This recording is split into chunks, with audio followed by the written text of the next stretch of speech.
Hai, Assalamualaikum. Nama saya Muhammad Hakim Mahdi.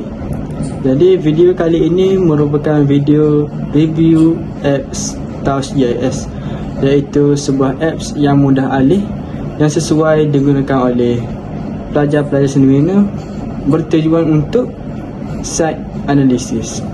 Jadi apa apps Touch GIS ni? Touch GIS ni adalah apps yang membolehkan pengguna mengakses, mengumpul dan mengurus data secara terus melalui smartphone. Jadi tujuan ataupun kenapa saya pilih apps Touch GIS ni, yang pertama, dia boleh guna terus atas telefon pintar, tidak memerlukan software berat seperti laptop, monitor dan sebagainya, dan juga sesuai untuk site visit and field work untuk student-student sendiri.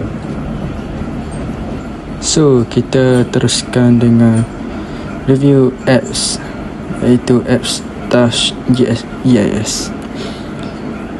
Kita buka apps dia ni, dan ini adalah gambaran ataupun paparan apabila anda membuka apps tu.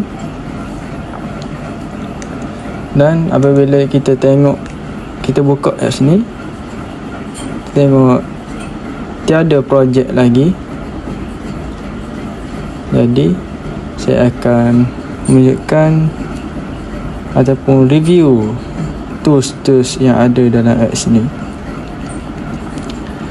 Dan ke atas ni kita boleh mengurus apa panggil, profil anda, account. Seterusnya sebelah kanan dia untuk mengimport file jika memulakan projek baharu, atau kita boleh memulakan projek dengan menekan tambah ni. Jadi kita buat sampel projek sebagai contoh. Apabila kita sudah buat sampel projek, ini adalah gambaran dia. Boleh kita tekan tadi. Yang pertama saya akan tunjuk tools dia ni. Yang sebelah kiri bawah ni kita tekan dulu. Dia akan beri tempat untuk add layer. Jadi kat sini kita tak ada tambah sebarang layer lagi.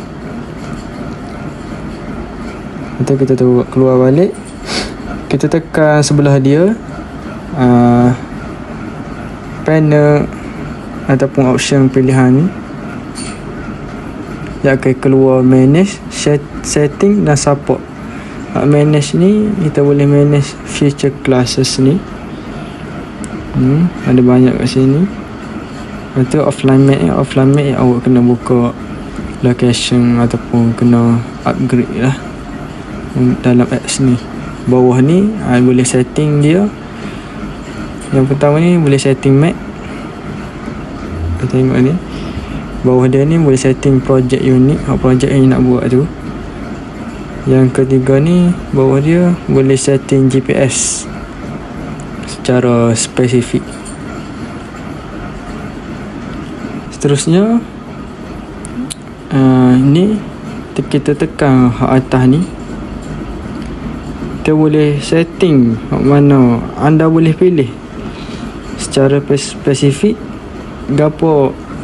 apa yang anda nak buat dekat GPS anda ni. Kita boleh pilih direction, elevation, speed, macam-macam lagi lah, yang sesuai dengan projek yang anda pilih. Untuk lagi spesifik, kita boleh search sendiri anda nak koordinat mana untuk letak projek ni. Kita boleh pilih kat mana kita boleh letak, dan kita tulis koordinat seperti latitude dan longitude sendiri. Dia tengok ke sudut sebelah kanan pula, bawah tu. Ni adalah kompas. Sebelah dia adalah macam pengukur dia. Panjang mana kita nak ni kat map ni. Itu ni adalah untuk kita tukar peta asas lah, sesuai dengan projek anda yang nak buat nanti. Lepas tu kat kanan sekali ni anda boleh tambah apa hak letak titik ke garisan ataupun poligon.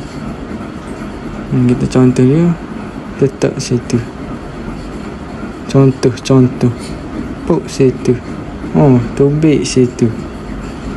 Jadi begitulah cara ataupun beberapa tools yang ada dalam apps. Untuk keluar, kita tekan sebelah kiri atas tu. Jadi keluar. Kalau nak buat projek tu balik, tekan je lah. Jadi kita tubik gitu. Jadi begitulah beberapa tools yang ada dalam apps Touch.js ni. Sekian, terima kasih.